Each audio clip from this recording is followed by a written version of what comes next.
Здравейте, сега ще я покажа един трик с карти и с запалка.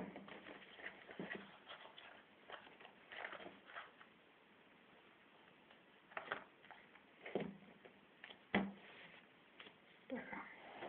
Искам да кажете стоп, когато си пожелаете. Стоп, тук носницата. Добре. Пъхаме стрелата.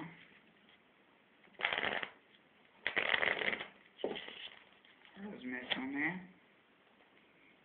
И така. Сега вземем, връщаме картите в кутийката. Така.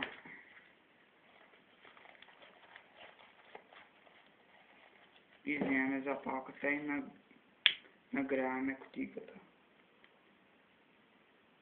Нагряваме така. И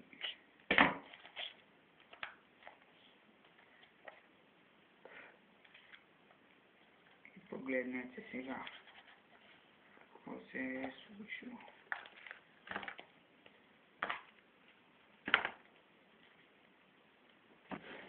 Разстиламе картите. Така.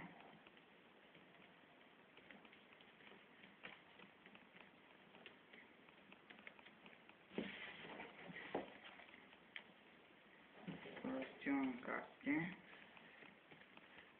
И какво да видим? Имаме една изгоряла запалена карта и това е Осмица купа.